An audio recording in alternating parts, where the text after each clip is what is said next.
سلام علیکم. خسته نشده است میگویی؟ خسته شدم. با این خستگی ها خورشید مصطفایف از کی شروع کرد؟ سرود میخوندم. اکتوری عموما در فکر و خیالم نبود. پس باز من در پیش اکای خورشید سلام علیکم گفتم ششتم دلم زد. من فکر کردم که منم باید سلام علیکم باید حاضر یگان سرود حتما میسراید البته. برای خورشید مصطفایف نقش آفریدن در تئاتر خوب است یا اینکه در سینما؟ بسیار دوستش دارم. چگونه میتوانی دوست نداری؟ بله بسیار دوست میدارم، لیکن برای همین خواطر نشوید دوستان، شما زیق نشوید، آینده خوب میشود. من 20 سال انتظار شدم. کدام جایزه مونده که شما میخواهید جایزه مثلا در دنیا این جایزه را داشته باشید؟ یک چیزی هست که در خودم من دوست نمیدارم و بسیار از این چیز میترسم. یک زندگی پرماجرا در این چهره نهفته است. من تنها نیستم آخه.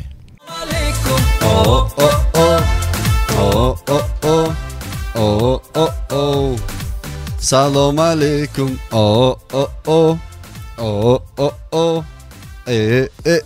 سلام علیکم دوستان عزیز، به هر کدام شما عزیزان دل، اون نفرانی که این زمان ما را گوش کرده استادند و اون نفرانی که طی 22 دقیقه ما را منتظر بودید. وقتی که شما میخواهید که یک کاری خوبتر بکنید، یک یعنی قسمتی تکنیکی خوب در هر کجایی که نوار بردار هست در اونجا مشکلی هست. با فکرم این مسئله را مهمان ما بسیار هم خوب میداند و از این انتظاری ها خسته نشدند. طی نیم ساعت است تقریبا که در نزد ما نشستند و منتظر هستند که کی سویت درست میشود و کی کامera درست میشن تا اینکه ما کار را آغاز کرده باشیم. در اینجا قنات تایروف و اکای خورشید گناهکار نیستند. مهمان امروزه ما اکنون در نزد ما هستند و اکای عزیز ما هنرمند بسیار هم محبوب و دوست داشتنی هنرمندی که تنها پیش از آنه که بگوییم که ما با ساحه سینما و تئاتر وارد شدیم، سراول در اکران ها فقط اکای خورشید رو می‌بینیم. اکای خورشید مصطفایف هنرمند تئاتر و سینما، اینچنین عین زمان سرکارگردان تئاتری روسی به نام ولادیمیر مایاکوفسکی. خوش آمدید میگیم. سلام علیکم. سپاس. سلام علیکم. خسته نشده است میگویی؟ خسته شدم. من چیکار کنم دیگه؟ خسته کشون دیگه خب میکنم میشنم. مگرم طاقت کنی؟ ها طاقت کردیم. یعنی این عادتی ما طاقت کردن. چی در تئاتر چی در سینما همیشه طاقت میکنی و انتظار میشه که اپراتور کارشون بود میکنه تا کار تو سر کنه. که تکنیکو با ما اجازه میدن که ما گپ زنیم. چه خیلی که سلامتی ها هم نقص نسترینی چه خیلی خسته هم شدید؟ فکر میکنم که تابولیده است. خدا را شکر. نه اون خستگی ها این خستگی های شیرینی است، خستگی های عادت شده است. بله. خب اکنون من فکر میکنم که از آنه که در راه میآید و در تنبشوی میمونید و خسته میشوید، اون خستگی دیگر خستگی است. این خستگی که در اینجا منتظر میشوید و برای ما و شما مثلا اطراف کار میکند، فکر میکنم که این یک احساس دیگر دارد. البته. خب بیت سراول شروع کنیم که با این خستگی ها خورشید مصطفایف از کی شروع کرد؟ از کی وارد شد؟ از زمان کودکی آرزوها بودند یک و یک باره شد یا اینکه چی خیل؟ یعنی از این بیت شروع کنیم، من فکر میکنم که خوبتر است. نه از اوان کودکی اصلا آرزوی هنرپیشه یا عموما صنعتکار شدن نداشتم. هرچند در وقتی مکتب خانی یعنی در چاره‌بینی های مکتب یعنی دوره ما آزمون بود غنچه های صنعت. بله. یعنی در اون آزمون های اشتراک میکردم، سرود میخوندم. اکتوری عموما یعنی در فکر و خیالم نبود. پس ما حتما باز من در پیش اکای خورشید سلام علیکم گفتم ششتم دلم زد. من فکر کردم که منم باید سلام علیکم باید حاضر یگان سرود حتما میسراید البته. خب و اصلا آرزو داشتم، دو آرزو داشتم. آرزویی که یعنی بسیار دوست می داشتم بالای یخ وقتی میرانند فیگور نکتن، اما این آرزو عملی نشونده بود چون ما در یک مملکتی هستیم که آفتاب روی است و ما یخ نداریم. یخ رو یک میبینیم در یک سال یک مرتبه. در زمستان هم بعضی وقت نمیبینیم. بله.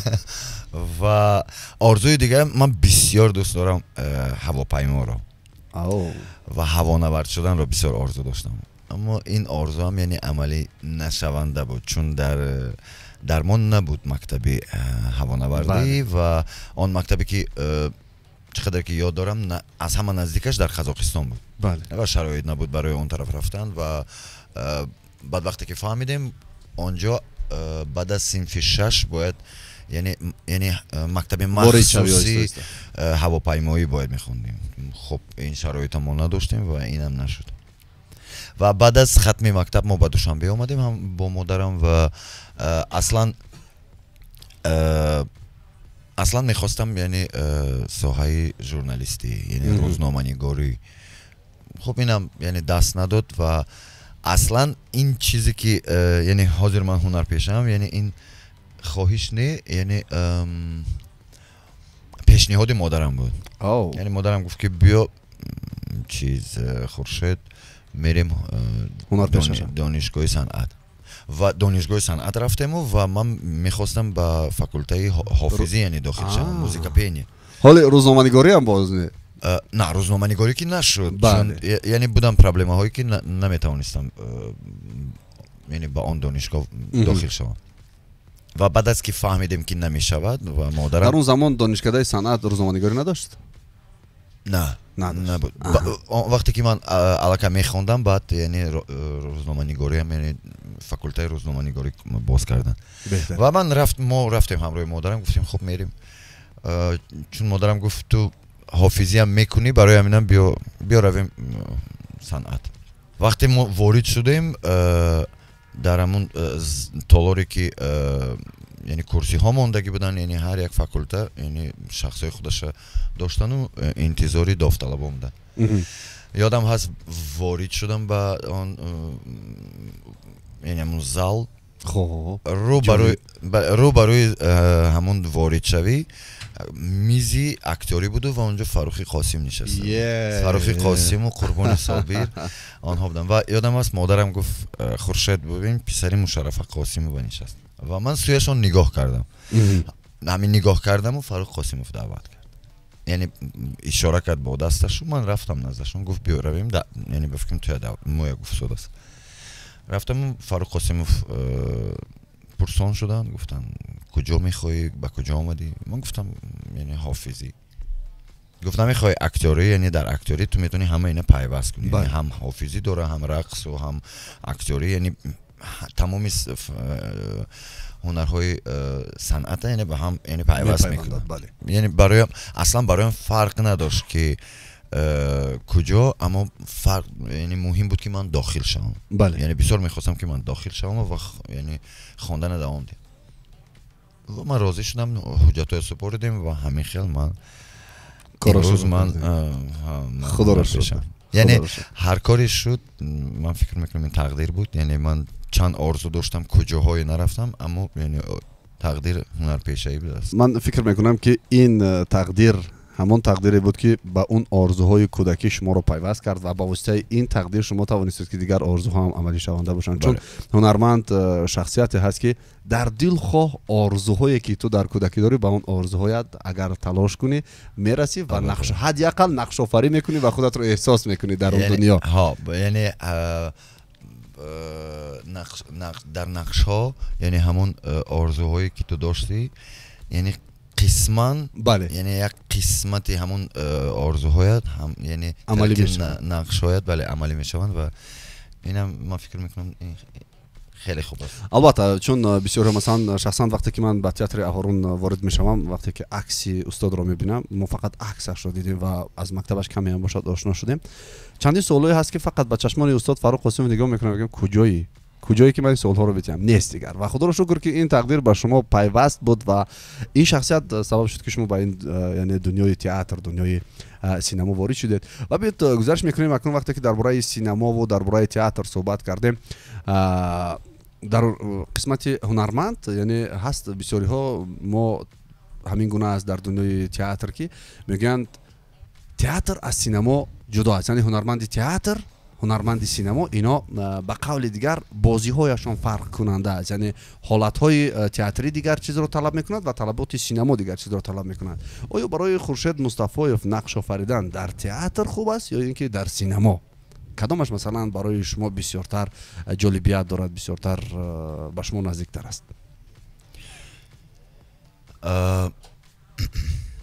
یعنی جالبیت یا بیشتر وقت سوال میتن که یعنی شما بیشتر دوست می‌دارید در تئاتر بازی کنید نقش آفرید یا در کینو همچنین خورشید مصطفی فهمیدم اما من میدونم که در تئاتر وقتی اگر خطا کنم پگاه اصلاحش میکنم و در تئاتر نقش آفریدن کار کردن برایم راحت است میدونم که اگر خب ما انسان هستیم یعنی ما میتونیم خطا کنیم برای همینم در تئاتر خطا که کردم دلگیر نمیشم میدونم که فردا اصلاحش میکنم اما در فیلم نمیشه و در فیلم وزنین تر است در فیلم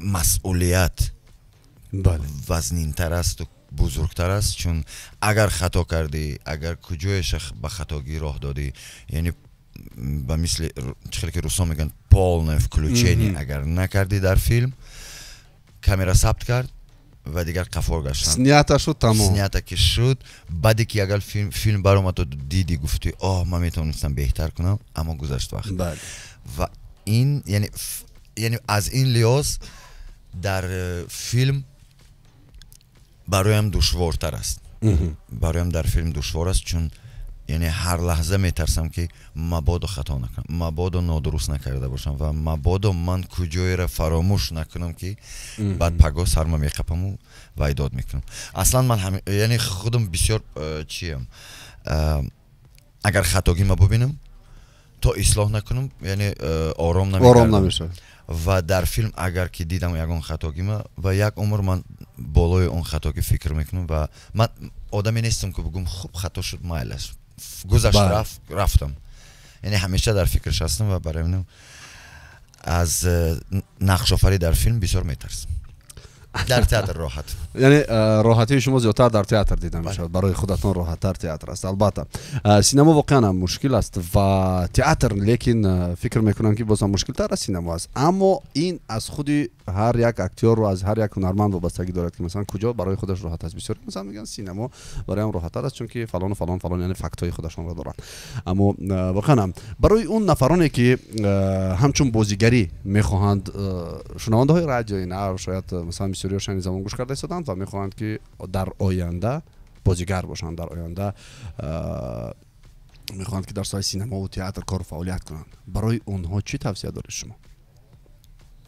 حتما باید مکتب گذارند حتما باید یعنی هست نازکی هایی که هستن نازکی های تئاتری یعنی هنری اکتوری اون نازکی ها یعنی حتما باید اون نازکی ها را یعنی فهمید باید از زبان استاد یعنی اقلا درس های شاگرد و استادی باید گذارن یعنی حداقل در وقتی کوتاهی مثلا هستن درس های کوتاه 3 ماه 6 ماه باید گذشت برای اینکه بیشتر وقت میگن خوب در سینما میتوانن از کوچه گیرن یعنی موافق از چهرهش و میتوانن گیرن البته میتوانن گیرن اما کارگردانی خوب از کوچه میگیرد کار میکنه و 2-3 ماه همراه آن یعنی شخصی که نقشه میآفرد باید یعنی کار کند و کار هم میکنند یعنی با گوش اون نفرانی که فکر میکنند که از کوچه کارگردان پروفسیونالی مثلا فلان کارگردان از فلان کشور آمد بسیار هم نفوذ بلند دارد و از کوچه یک هنرمند رو یک انسان رو گرفت و در نقش مثلا کار کرد این با گوش اون نفران است که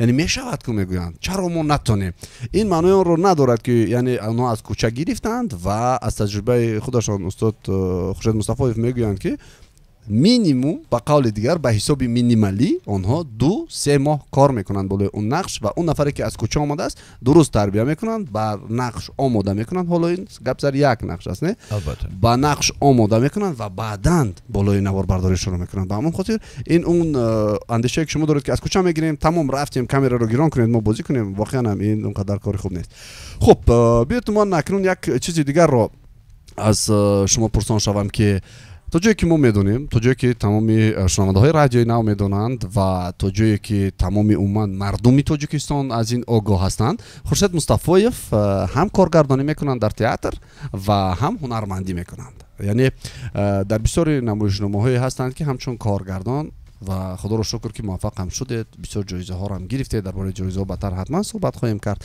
اما برای شما بیاید از این هم پرسان شویم که کارگردانی راحت تر است یا اینکه هنرمندی؟ این سوال رو از کجا گرفتی؟ نه اصلا این یعنی سوال های هستن که خیلی زیاد میپرسن. همین دیروز یک روزنامه‌نگار دیگر یعنی همراه هم صحبت داشت در خود تئاتر، یعنی خواهش پیدا کردن و خواهش کردن که بیایند و صحبت کنن. من رفتی نمایش نو داشتم و دیروزم این سوال این سوالم بود که برایتون کدامش دشوار یا راحت تر است؟ اصلا من هنرپیشه‌ام. من مکتب هنرپیشگی را تمام کردم، ختم کردم، یعنی نازکی های کسبی اکتوری را آموختم، نه کارگردانی. و بود سالهایی که یعنی سالهای یعنی آغازی کارهای، یعنی همچون کارگردان، اصلا همچون یاور کارگردان در دو سه نمایشنامه من یعنی کار کردم همراه کارگردان ها و مرا با من پیشنهاد کردن که در جشنواره به نام چخوی شهر مسکو یعنی آنها یک لابراتوری دارن، لابراتوری کارگردان های جوان. خب و با من پیشنهاد کردن، گفتن نمیخوای یعنی روانت کنیم و ببین شاید برایت پسند میآید، شاید یک چیزی رو برای خودت بگیری. یعنی برای من این چیز لازم بود و من گفتم چرا نه، میخوام. و سه این لابراتوری من گذاشتم، یعنی هر سهش یک ماهی. و بعد از آن باز دو لابراتوری دیگر در شهر تاشکند در تئاتر الهام و همین لابراتوری ها برای من یعنی کسب کارگردانی را یعنی کم و بیش یعنی بیدار کردند و بعد یعنی بعضی نازکی هایی که کارگردان ها باید یعنی به خاراکتری کارگردان ها موافق است، یعنی همون چیزا برایم باز شد، یعنی فهما شد، باز نه فهما شد. و من یعنی برابری یعنی اون لابراتوری رفتنم، یعنی نمایشنامه هام روی صحنه می آوردم و برایم عجیب بود این کار. یعنی کاری کارگردانی این مثل چه خیلی گویم، مثل یعنی درست فهمه باشد مثل کلالگری. یعنی گیل خودت آب میشوری، نگاهش میکنی، پرورش میکنی که و گیل 3-4 هفته به خود بیاد، یعنی میسنجی، میبینی، محسش میکنی. بعد از گیل یعنی ساختنی خودی کوزه، پیش از گیل یعنی اون خاک یافتنش، تمامی یعنی همه این چیزا برای که کوزه مستحکم و یعنی کارشایم و یعنی دور و دراز برایت خدمت کند، یعنی چند اتاپ میکنه. بله. و کارگردان نیست همین گونه است، یعنی پیش از آنی که نمایشنامه آغاز کند روی صحنه ماندن، یعنی با هنرپیشه ها یعنی تمرین آغاز کند، یعنی یک قطار کارهای انجام میدهد. بعد از وای باز یک قطار کارهای دیگر همراه هنرپیشه ها، یعنی کارهای سر میزی، بعد از سر میزی یعنی با پای یعنی رفتن، یعنی تمام این کارها برایم عجایب بود، مثل پدر یا مثل مادر یا مثل پدر و مادر. یعنی وقتی چگونه فرزند به دنیا می آید و چگونه تربیه می یابد، یعنی نازکی ها و خردترین جزئیات های هستند که یعنی بسیار مهم است برای یک نمایشنامه روی صحنه آمدن و برای یافتن همون جزئیات از همه خردترین، یعنی در کاری کارگردانی این چیز خیلی مهم است. و من از اونی که من خودم بسیار کنجکاوم، شاید همین کنجکاوی من یعنی برایم مرا طلا داد که یعنی من یعنی کارگردانی دست زنم. و این برایم عجیب است و اما همچون هنرپیشه در صحنه بودن رو خیلی دوست دارم. همچون کار کردن برایم یعنی عجیب است، یعنی کنجکاوی من از این لحاظ، یعنی من که نمیگم که من کارگردانی دوست میدارم. یعنی کارگردان شدی مجبور هستی که باید کنجکاو باشی و باید تمامی جزئیاتی که در بالا ذکر کردید باید البته جستجو کرد و این وظیفه کارگردان است. لیکن دوست داشتن یا اینکه نداشتن یا اینکه مثلا این دیگر چیز است، این دیگر مسئله است. من میخواستم که این زمان شنوندگان عزیز ما گزارش کنیم با قسمتی تنفس، بیایید ما همگی یک سرود میشنویم و بعدا برمیگردیم با قسمت های دیگر، با قسمتی مخصوصا زندگی بسیار هم جالبی خورشید مصطفی.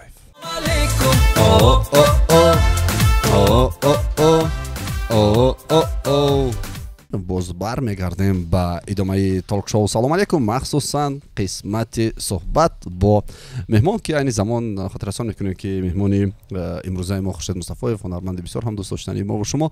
فکر میکنم که اینجا سوالم هست در مورد فیلم بسیار، مثلا من در کودکی عاشق این فیلم بودم و بسیاری ها تماشا کردند و در فیلم شیرین را اینجا سلسله فیلم، بله این سلسله فیلمی که نسبت تمامی مردم تمامی مشکلات همون شب روزای مثلا مردم خیلی نزدیک بود و بسیار مردمی شده بود این فیلم. در اینجا سوال شده است، بعدم به خاطر من هم زد که میگن سلام اکای خورشید و اکای قندیل، صبحتون بخیر باشد. خوش آمدید میگیم اکای خورشید رو بر رادیوی نو و بعدا میخواستم بگویم که همون نقش برایشان تا کدام اندازه پسند بود؟ نقشی که در فیلم شیرین بود. بله برایم میدونید نقش میرزا بود. میرزا در شیرین بود. میرزا، بله نامش میرزا بود. بله برایم یک مشکل بسیار عزیز است و هیچگاه فراموش نمیکنم، چون این نقش اولینی من است در فیلم. این اولین نقش من در فیلم، یعنی در فیلم. و یادم است من سفری جشنواره داشتم در شهر سنت پتربورگ و همون روزی که ما از سنت پتربورگ آمدیم به دوشنبه، یعنی طیاره وقتی فرود آمد، یادم است که من گوشه موبایلم یعنی فروزان کردم که زنگ نه پیامک آمد که یعنی вам звонили کی باشد. زنگ زدم، روحشان شاد بود، اکای اصلا شاه رحمت الله، و زنگ زدم گفتم یعنی شما زنگ زده بودید؟ من گفتم خورشید. گفت خورشید منم اصلا شاه رحمت الله. گفت بسیار گفتم تا نمیابیم در کجاییم. این همین حاضر فرآمدم، من سنت پتربورگ بودم. گفت انتظاریم کی میتونی بیا فلان جای. خب میرم و من رفتم و گفتن یعنی همین گپ خبر کاستینگ کردن و خب یعنی وقتم آمد کرد. بعد از کاستینگ انتخاب شدم من و گفتن که یعنی تو انتخاب شدی، رفتیم و همین خیال این نقش اولینی من در فیلم بود و بسیار دوستش دارم. چگونه میتوانی دوست نداری؟ بله بسیار دوست میدارم، لیکن وقتی تماشا میکنم میگم قدر خطا وای بر حال تو تجربه هست. البته تجربه و یعنی معلوم است وقتی که میبینی فیلم نقش اولینته و این شب و روزها وقتی نقشی که این نقش تازه‌ای که همین شب و روزها یعنی داریم، یعنی فرقیت خیلی زیاد است و من میگم یعنی بعضی وقت ما تعریف میکنیم مولدیت. اما یک چیز است در اونم خطا هست، در اینش هم خطا هست. اون از نگاه خودش، اینش از نگاه خودش. بعد از 2-3 سال شاید نه بعد از 2-3 سال همین که فیلم برای ببینم در حال میگم که کجاش خطا شده. بله برای من این فیلم های خاطره‌ای که هستند باید قدر کرد و اکنون از خورشید مصطفی یک طرف این قدر نقشه که قندی تعریف در سینما بازی کرده این تجربه رو برای همین این تجربه رو داریم و استاد با همون خاطر من فکر میکنم که هر یک فیلم خطایی های خودش رو داره. هم خیلی استاد فیلم نه نقش ها، هر یک نقش ها یعنی نقش. بله فیلم من نگم که ما حق فیلم خطا داره گفتن. من در نظر دارم که در هر یک فیلمی که نقش آفرینی کردیم چون زیاد هستند اکنون دیگر نمیشه نمبر کرد و نقش را. ها خب از آن شما زیادتر است از من. بله. یعنی شما بهتر میدونید. خب برای من خواطر نشوید دوستان، شما زیق نشوید، آینده خوب میشود. خب البته یک حاضر بود تا که ما باید جدی صحبت کنیم. من فکر میکنم که شنونده ما هم باید کمی هم باشد در این موضوع تباش بازم خوبتر شود. و من میخواستم در مورد آن صحبت کنم که خورشید مصطفایف در فیلم های تاجیکستان هم نقش آفرینی کرده است و در فیلم های خارجی هم. آیا چی یعنی فرقیت دارن بین این دو فیلم و بین این دو صنعتی که مثلا صنعت کینوی تاجیک و صنعت کینوی خارجی؟ چون خارجی ها زیاد هستن، گوناگون هستن. مثلا چند لایحه هایی که کار کردیم الکی دیدیم و هم با ایران هم مثلا با فیلم فرانسه دا بودید بفکرم نه؟ فرانسه دا هم با فرانسه هم با روس ها، یعنی دیگر فیلم هایی که مثلا شاید من معلومات داشته باشم دیگر کشورهایی که شما سر کار داشتید و فیلم گرفتید، من میدونم که بازی خارجی شما خیلی زیاد است. چه فرقیت دارند؟ فرقیتی از همه کلان بله زبان. اما دیگر میدونید در جهت از جهت حرفوی من فکر میکنم که اصلا فرقیتی نیست. میگم برای چی؟ برای چی؟ یعنی سال گذشته یعنی خود شما نیزم یعنی بودید در این فیلم یعنی با ایرانی ها و میدونید حرفه‌ای که یعنی وقتی کار وقتی که کار آغاز شده بود و من در کیناستودیا یعنی اون بسیار شلوغ بود کیناستودیا یادتون باشد گرم و میدیدم چگونه که ایرانی ها دوتاز میکردن همین گونه دوتاز میکردن یعنی مردمی تاجیک یعنی تکنیکا تکنیکا در نظر دارم و هم هنرپیشه ها.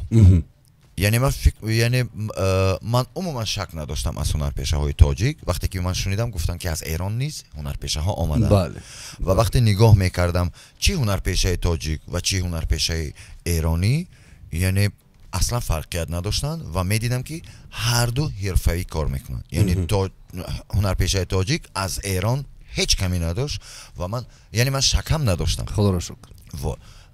بله و همچون کاری کارگردانی هم یعنی شهرام مکری یکی از کارگردان های بهترین ایران است.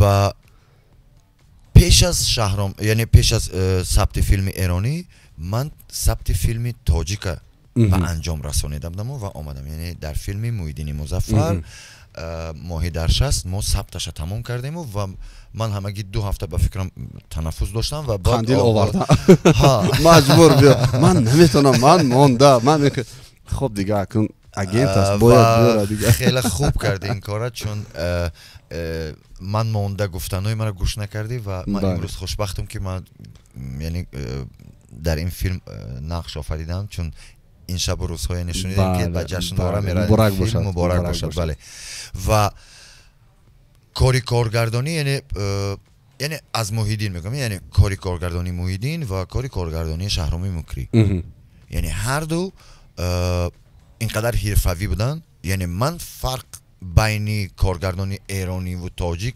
ندیدم. چگونه ای که موحیدین کار میکرد و نگاهش میکردم که موحیدین بسیار حرفه‌ای کار میکنه. یعنی به هر یک سوال جواب داره، با هر یک نقطه ویرگولی اثر فیلم یعنی میدونه نقطهش در کجا باید باشه ویرگولش در کجا باید باشه همشه میدونه. و وقتی که بعد از این ثبت با کارگردان ایرانی کار کردم و دیدم که چگونه این مرد کار میکنه. یعنی من هنر وقتی که مرد عموما انسان هنر دارد یعنی حتما حرفه‌ای می شود. وقتی که خواهش دارد هنرش حرفه‌ای می شود. برای من فکر نمی کنم که فرقیت داره و این شب و روزها ما همراهی یعنی فیلم مشترک با برادران ازبک یعنی کار میکنیم و در همین ثبت این فیلم نیست من نگاه میکنم یعنی فرقیت نیست. یعنی حرفه‌ای شخصی که حرفه‌ای است، شخصی که هنر دارد و هنرش بالا میبردارش و هیچ وقت فرق نمیکنه. یعنی این خوب است. من نمیگم که کسی پس بود و کسی بالا.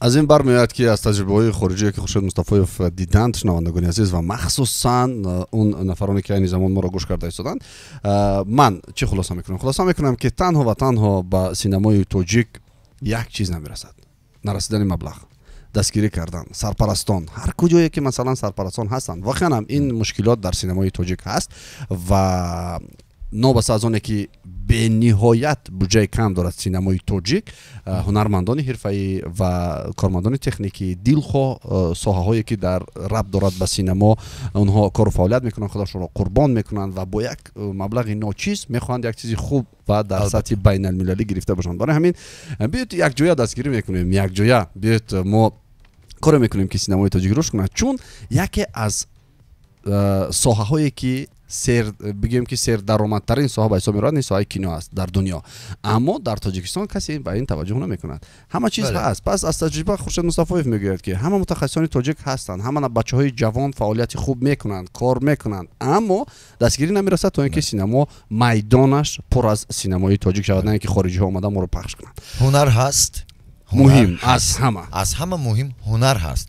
تنها دستگیری در کار. تمام. بله. برای همین شنوندگان عزیز، سرپرستان از فرصت استفاده برده کوشش کنید تا اینکه توانسته باشید البته در سینما سهم خویش را گذارید و البته مبلغ برمیگردد در حالی که شما دستگیری کنید و سینمای جهانی شود، سینمای تاجیک مخصوصا. بیاید اکنون دوستان عزیز ما میگذاریم به قسمت آنه که ما از جایزه های استاد خورشید مصطفایف کمی هم باشد صحبت کنیم که استاد وقتی که شما جایزه میگیرید همچون یک کارگردان یا اینکه همچون یک هنرمند، چه احساس شما رو فرا میگیرد؟ چی در خارج چی در داخل؟ احساس رو میخوام بفهمم. احساس میدونید من جایزه نقش بهترین مردانه رو خیلی زیاد دارم. یعنی این محبت نیست و این خود تعریف کنی نیست، یعنی من فکر میکنم که حاضر میفهمند برای چی یعنی گفتم. و برایم گرفتن جایزه بهترین هنرمند در جشنواره نه اینکه معمول، اما چه گویم،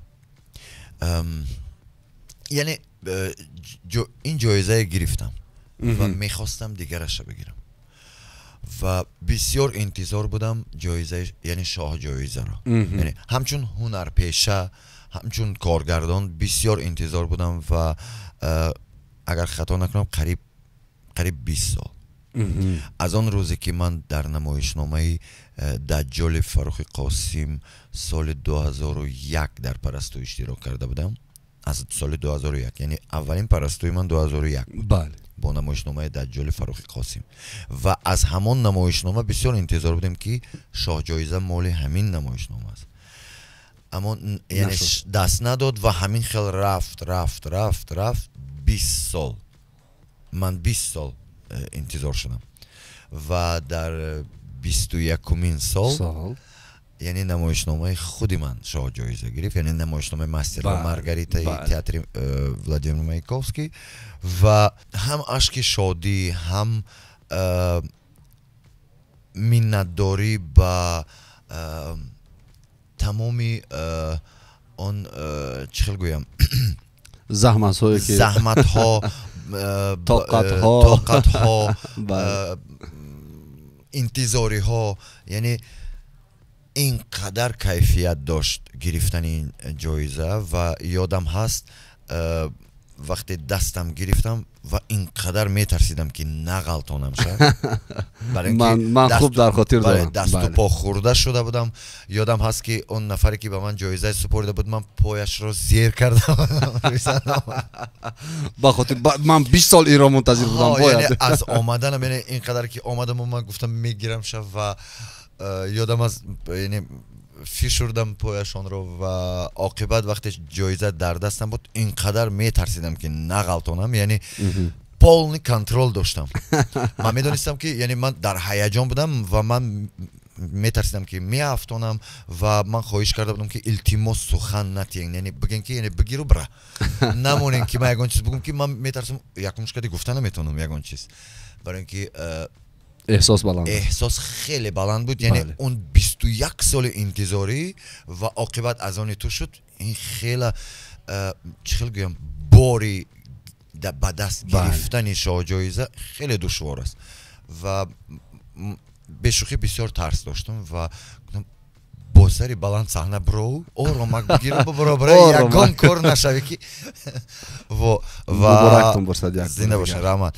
اما جایزه ای که میخواهید بگیرید پارسال جایزه کارگردانی بهترین سزاوار دانستن.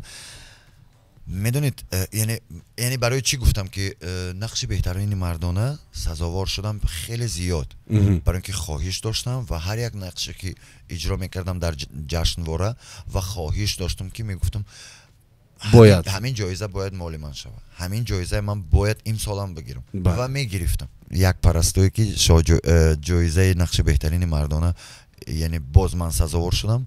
یادم هست روحشان شاد بود اکای علاودین عبداللایف از پشتم آمدن تبریک کردن و گفتن ای بچه پس کن میمونیم ما بگیریم بیا سال دیگه برآمد نه که یک تمنم بگیرم این سال من سال دیگه رش من گیرم گفتم اکا خب من سال دیگه برآمد نمیکنم. یعنی خیلی تا درجه شد که ها یعنی این شوخی بود اما میدونم که کجای شوخی حقیقتم داشت. بله هر یک شوخی داره ها. برای همینم بعد بسیار انتظار بودم شاه جایزه را اما جایزه کارگردان بهترین انتظار نبودم و انتظار هم نمیشدم چون من هنرپیشم. من دعوای کارگردانی ندارم. کارگردانی این یک شغل من است. بله این یک کنجکاوی من است. برای همینم انتظار نبودم اما خیلی خوشبختم اینش هم سزاوار دانستن و امسال در پرستو این جایزه مال من بود. بهترین یگان جایزه هست که مثلا تا حال فقط آرزو میکنید مثلا چون هر یک این از این برمیاد که با گوش تمام اون نفرانی که دوست می‌دارن این ساحه رو باید زحمت باشد 20 سال 10 سال اون اینه که 3 ماه زحمت میکشه میگه چرا نشد 1 سال زحمت میکشه چرا نشد. یعنی ساحه همین گونه از دل خواه ساحه در کدام رویه که شما کار فعالیت میکنید برای با موفقیت‌های بزرگ رسیدن البته باید طاقت کرد و باید که تحمل کرد و حرکت کرد. در این مدت‌های طولانی که شما با خیلی از این جایزه‌ها سزاوار گردیدید و واقعا ارزنده هم هستید. من این چیز رو از اندیشه خودم میگم و باور دارم که دیگران هم تصدیق میکنند این فکری مرا. کدام جایزه مونده که شما میخواهید جایزه مثلا در دنیا این جایزه رو داشته باشید؟ هست نمیخواد؟ البته که اسکار. اما میدونید یعنی یک نفری دیگه هم این سوال داده بود و وقتی من گفتم اسکار با گفت تاجیکستان کجا، اسکار کجا، امریکا کجا. گفتم چی فرق داره؟ اگر خواهش باشه و اگر با گفتی رسول استریملینیت باشه برای چی نه؟ و بگذار من نباشم، بگذار قوتم نرسد، سالم نرسد، اما آرزو دارم که با تاجیکستان اسکار بیاید و باوری دارم ما هنرپیشه‌های خیلی قوی داریم و بسیار باوری دارم که روزی میرسه که فیلمی کارگردانی تاجیکم تا اسکار میرسه انشالله میرسه و من برای اینکه من میدونم که تاجیکستان این هنر داره و روز میرسه بگذار کسی نباشه اما اسکار میآید کدام و من این آرزو رو دارم که اسکار بیاید روز تاجیکستان و یک خبر دیگر است که این باید در رادیو نمیشد و من میگم مثلا فیلمی که هنرمندان تقریبا از روی تجربه تقریبا 85% هنرمندا در فیلم خرگوش سیاه خرگوش سفید که در همکاری تاجیک فیلم بود تاجیکا هستند. این علاقه راحت گرفت و پسند و در این فستیوال این اشتراک میکنه. یکی از سگانه های بهترین دنیا است این فستیوال و من باوری کامل دارم که یکی از معلوماتی که به گوش من رسید این را پیشنهاد کردند به اسکار و یعنی هنرمندان تاجیک علاقه یعنی این یک قدم بزرگ است. یعنی قدم به قدم یعنی به اسکار نزدیک میشه. بگذار فیلم کارگردانیش ایران است اما داخل فیلم همه یعنی اونجا همه هنرپیشه ها ما هستیم یعنی تاجیکا و عاقبت اسکار زمین تاجیکستان میبرن حتما. ما باور داریم به این البته. خب دوستان عزیز اکنون بیت ما گزارش میکنیم از قسمت هنری به قسمت کمی هم باشد. اینجا یک چند سوال های از طرف قانون تایروف پیشنهاد شده است برای خورشید مصطفی‌یف که در نسبت زندگی من میخواستم یک سوال بدهم که ببینید مثلا خورشید مصطفی‌یف تا جایی که من میدونم و تا جایی که مثلا بسیاری ها میدونن و حتی در برنامه‌های دیگر هم مثلا شاید شنیده باشن به نهایت یک زندگی پرماجرا در این چهره نهفته است و یک زندگی هست که مثلا من فقط برای این هم صحبت شدن در کار، برای این مثلا باید از چشمی دیدن در کار و برای این باید طاقت کردن در کار. این ماجراهایی که خورشید مصطفی‌یف مثلا در زندگی دارد یگان نفر احساس نمی کند بجز خودش.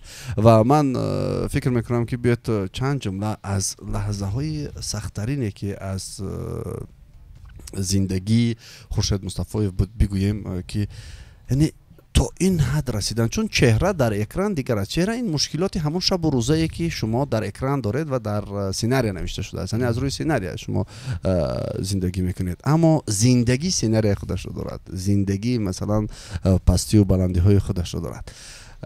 بیاد از این کمی هم باشد صحبت کنیم که در زندگی آیا این مثلا مشکلی هایی که خورشید مصطفی‌یف دارد برای ما میتواند مثلا یکی از این مشکلی ها رو بگوید که برای دیگران هم عبرت شود، برای اون نفرانی که مثلا میگویند که ای استای چی نیست یکون میشود، یعنی برای اون نفران هم عبرت شود و هم برای ما فهمتر شود که خورشید کی است. اصلا من دوست نمیدارم گفته باشم که یعنی کمبودی دارم، از کمبودی ها گپ زدن عموما دوست نمیدارم. یعنی چی در کار، هنگام کار، چی در زندگی، چون که زندگی به کمبودی نمیشه. البته و به کمبودی یعنی زندگی شیرین نمیشه، چون که وقتی که کمبودی اصلاح میکنی یا با عذاب و با مشقت و میبینی که و به خودت باور یعنی هر یک کمبودی وقتی که اصلاح میشود یعنی یک قدم بالا میروی و به خودت باز زیادتر یعنی باوری حاصل میکنی که اعتماد میتوانی، یعنی توانستی. آها از اینش هم میگذاری، یعنی اینم پشتی سر میکنی و هر یک کمبودی وقتی اصلاح میکنی تو قوی میشوی و تا آخری عمر یعنی قوی شدن میگیری. مثل که هنرپیشه تمام عمر میآموزد و انسان نیست، تمام زندگیش همیشه میآموزه. و اگر که کمبودی نباشد من فکر میکنم یعنی برای من وقتی میبینی که کمبودی نیست زندگی دیگر جالبیتش را گم میکنه. یعنی жить будет скучно. یعنی کمبودی یعنی برایت وادار میکنه که تو زنده باشی. کمبودی وادارت میکنه که سحر از خواب که خستی بگو فلان کار موندگی من باید کار اجرا کنم. اگر او کمبودی نباشد چیکار میکنی؟ از خواب بیدار نمیشی، خواب میری میگی خب چیکار کنم دیگه؟ تمام. یعنی برای من کمبودی داشتن یعنی این زنده بودن است. یعنی من میدونم که زندگی من یعنی رفته ایستاده است و من باید کمبودی اصلاح کنم. چرا شما زیادتر زندگی رو انتخاب کردید یا اینکه هنر را؟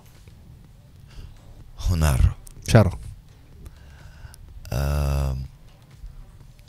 یعنی من خودم رو یعنی به صنعت یعنی بخشیدم. نه صنعت رو در خود، من خود رو به صنعت بخشیدم، چون زندگی من صنعت است. یعنی زندگی من تئاتر است، زندگی من کسب من است. بیرون از کسب خود یعنی اصلا دیگه هنر ندارم. باور کن اگر من دو تا بکلاشکای بتیان پوری آب بر فروش من فروختن نمیرم، به پول میتونم به میخزم میبیم. برای همینم یعنی دیگه هنر ندارم. میدونید من یک روز کاری شد که در خانه خب گوشیمه یعنی سرچ کردم و علنگه زد و پقص کرد و کفیدم رزید که سویتای خانه مرد. گفتم و اینه من چیکار میکنم؟ رفتم نگاه که شاچی پرت افته یعنی سویت خاموش شده. رفتم مغازین خریدم آمدم نمیتونم این کار کردم. خانه بود یعنی همون اتورد که این چیز نگاه کردم گفتم اگر من همین کار کردن نتونستم وای بر حال با یک ترس و وهم شدم و عاقبت کردم و اینقدر من خوشبخت بودم گفتم از دست آمد تونستم یعنی نیست مشکلی باید پشت سر کرد ها عذاب هست یعنی اگر که میشیشتم میگفتم من نمیتونم من ممکن یک هفته میشتم بسید خود ما بخشیدم با صنعت برای همینم ها بسیاری میگن که خورشید تنهایی بله یعنی تنهایی تو رو نکشته حالا یعنی عذاب نمیکشی من تنها نیستم آخه من تئاتر دارم یعنی در تئاتر اینقدر دوستام هست من کینو دارم یعنی فکر و خیالم عموما بند با کار و نمیدونم بسیاری رفیقام میگن که خیلی تو تن دادی ممکن تن ندادم چون تو تن دادن بله من دوست میدارم اگر که دوست نمیداشتم یعنی این عذابایی که داره زندگی ما این عذابای شاید تحمل نمیکردم نمیتونستم برداشت کنم یعنی از این انتخابی که کردید شما راضی هستید؟ البته این انتخاب نیست این منم این عشق است بله خب واقعا هم دوستان عزیز بیاید اکنون ما میبینیم که چون وقت ایستا به قسمت فینالی رفته ایستاده است و یک سوال دیگر برای خورشید مصطفایف که از این صحبتایی که ما امروز کرده من یک سوال در ذهنم یعنی چرخ میزند که خورشید مصطفایف از این پروسس زندگی از این یعنی عمری که دارند و خورشید مصطفایف خیلی جوان میتوان واقعا خیلی جوان میتوان در این مشکلی ها و در برابر همه این چی چیز است که در خورشید مصطفایف و بگیم که در برابر همین زندگی و عشق و محبت و عذاب و شکنجه او را خلل میرساند چی چیز است که نمیخواهد دیدن چی چیز است که خلاص همه وقت بگیم که در عصب خورشید مصطفایف میزند و هیچگاه اون رو نمیخواهد دیدن لیکن باز هم پیدا میشود هستم که آها من در فکرش نبودم خیلی سوالا که یعنی چی چیز میتونه باشه که من نمیخوام اون چیز دیدن بله هستم که مثلا در خودی من در خودی خورشید یک چیزی هست که در خودم من دوست نمیدارم و بسیار از این چیز میترسم و قریب که گفتم اونجا من ترسویم هرچند میبینن میگن باور نمیکنیم که تو ترسو باشی میگم شما میدونین یعنی پیش کامیرا ایستاده و کارتا بود کردن و کوشش کنی که یعنی همه وقت انتظار میشم که میگم من باید یک دوبل کتی بزنم که من یعنی 2-3 دوبل шут من میمبرم айзома که من این شرمنده شدم как можно было не сделать это من ترسون و همون ترس مده یاردم میکنه که یعنی کارم برار بگیرم من بسیار ترسویم برای یک کار کردن یعنی برای یک انتخاب یک کاری را کردن من اینقدر خودم چپ و راست میکنم که یعنی برم همون کار کنم پس ترس برای شما چیزی نیست که باید نخواهید باشد این هست این چیزی است که شما رو مثلا کمک میکنه میدونم اما بسیار میخواستم که همون ترس نداشته باشم من بسیار میترسم من بسیار چیزها رو از دست دادم از پشت ترسم خب بگذار که ترس از این روز دیگر نباشد در شما بگذار که این это невозможно من فکر میکنم که میشود خب دوستان عزیز اکنون ما میرسیم به قسمت فینالی و خورشید مصطفایف در آغاز برای ما وعده داده بود که من سرود میخونم هیچ کی نگفته است من خیلی وعده ندادم شنونده گل نزن وعده داده بود که ما سرود میخونیم و من میخواهم بگویم که خورشید مصطفایف واقعا صدای خوب دارد فقط یگان نمیدونم شاید از مولانا از حافظ از خیام چون این چیزی است که برای شما روانتر است من زیاد گوش کردم و میدونم بید یک صدایتون رو میسنجیم در فینال چرا نه یعنی غزل بگذار غزل خیلی باشه ممکن اما اگر با آهنگ باشد بسیار خوب. با آهنگ نه من بسیار کاری خطا کردم که من گفتم در وقتی مکتب خونه حافظی میکنم. خب اکنون وظیفه قندیل همین است. قندیل از همه را میقپا میگیره و به مرا شرمنده میکنه. نه اینجا شرمندگی نیست و من فقط با آهنگی مثلا نمیدونم سبک مولانا سبک مولانا یک غزلی هست من برای خودم در زندگی خودم بسیار پند کردگیم شد. این مهمتر برای ما و بگذار همین غزل باشه و میخوام که برای شنونده هم یعنی این غزل بابای مولانا رومی یعنی همچون پند گرفته باشن اگر پسندشون بیه که بابای رومی میگه دیلا نزدیک کسی بنشین، دیلا نزدیک کسی بنشین که او از دل خبر دارد، بزیری آن درختی رو که او گلهای تر دارد، به دوکانی کسی بنشین که در دوکان شکر دارد، ترازو گر نداری پس تو رازو ره زند هر کس، یکی قلبی بی آراید تو پین داری که زر دارد، تو منشین منتظر بر در که این خانه دو در دارد، به هر دیگی که می جوشد میاور کاسه و منشین که هر دیگی که می جوشد درون چیزی دیگر دارد، نه هر کلک شکر دارد، نه هر زیر زبر دارد، نه هر چشم نظر دارد، نه هر بحر گوهر دارد. این است. این غزل پررنگ است اما هر چیزی که یادم آمد. بله این من بسیار من چی شدم تیار نبودم بازم قندیل گرانکار. خب به هر حال واقعا غزل های مولانا همش تاثیر بخش است و مخصوصا این برای زندگی بسیار هم یک پند خوب میشد برای تمام شنونده ها و تمام بیننده های یوتیوبی ما و من فکر میکنم که یک صحبت بسیار هم خوب داشتیم. اگر که عذر میخوایم از اون نفرانی که مثلا سوال های روان کردند و ما با خورشید مصطفی نداده بودیم و حتما بعدا پرسان میشیم و چون وقت خیلی کم است ما الکی از وقت لازمه 20 دقیقه دیگر زیاد صحبت کردیم و اکی خورشید حتی وقت را هم 20 دقیقه وقت تمرینی من گذشت. بله و با همین من فکر میکنم که با انجام برسانم شنوندگان عزیز. در آخر اگر یگان صحبتی داشته باشید یگان تمنیاتی داشته باشید نسبت شنونده های رادیو نام باز هم بلنگی یک از شماست، باز هم اختیار دست شماست. مرحمت. اولا که تشکر برای دعوت، برای این صحبتی صمیمی و برای شنوندگان گفتنیم که همیشه سربلند باشن، همیشه دلشان بیغم باشه و بگذار هر آرزویی که دارن در دلشان جامعه عمل پوشیده باشن و بگذار هیچگاه دلشان ترس نداشته باشه، چون ترس من میدونم که ترس همیشه یک انسان کمی به قفا میکشه و یعنی ترس اجازت نمیده که یک کاری را کرده باشه وقت ساعتش آمده باشه، اما همون وقت ساعتش میتونه یعنی دور شده باشه. برای بگذار هیچگاه در دل شنوندگان ترس نباشه. بعضن حالات ها ترس اگر کمک کند بسیار حالات ها خلل میرساند. البته بیشتر حالات ها یعنی خلل میرساند. سلامت باشید.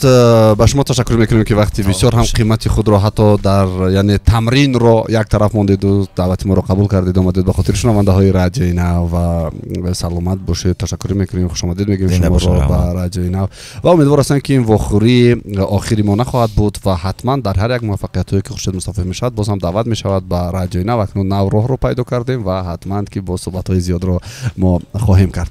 در آخر شنوندگان عزیز تشکر میگیم به کل یک و یکتان و ما امروز خیر خوش میکنیم به یک و یک شما روزهای صورتی خوب رو تمنا داریم و عین زمان باشد من فکر میکنم که اون شرطی که شما انتظار هستید ما با خورشید مصطفی باز میکنیم و با همین جنبه میکنیم. ما یک شرط داریم همراه دل خواهم میمون میکنیم. در آخر یک جا وقتی که من گفتم 2 1 0 یک جا میگوییم تالک شو سلام علیکم، تالک شو سلام علیکم در آخر میگیم. و با همین شنوندگان عزیز به شما استراحت خوب و خوش را تمنا داریم. نفرانی که در راه هستید روی سفید، آنهایی که در خانه هستید استراحتی با فراغت و آنهایی که در جای کار هستید برای کار و کامیابی نصیبتان باشد. قندیل طاهرов بودم در امروز تا 3 ساعت پهلوی یک یک شما همراه خورشید مصطفی هنرمند دوستداشتنی ما و شما و کارگردان موفق تئاتر. بار دیگر شما رو خوش آمدید میگیم و با همین خیر خوش میکنیم. 2 1-0 Talk show. Салом Салом алейкум.